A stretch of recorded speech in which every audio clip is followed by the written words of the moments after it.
মরুভূমির ভিতর দিয়ে একটি কালো গাড়ি যাচ্ছিল। গাড়ি থেকে একটি মেয়ে একটি ডালিম ফল মরুভূমির মাঝে ফেলে দেয়। ফলটি মাটিতে পড়ে ফেটে চৌচির হয়ে যায়।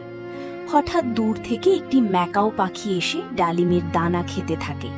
কিন্তু ম্যাকাও পাখিটি ভাবল, একটি ফল তো খেলেই শেষ হয়ে যাবে, বরং তার একটি বাগান করা গেলে সবচেয়ে ভালো হয়।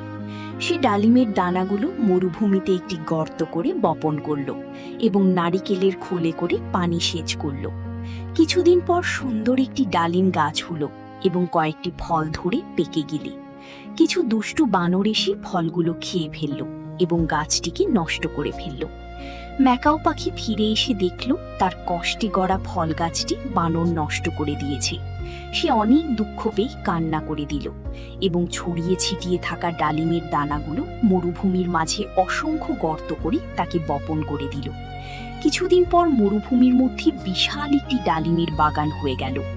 মরুভূমির তপ্ত বালু আজ ফলের বাগানে পরিণত হলো।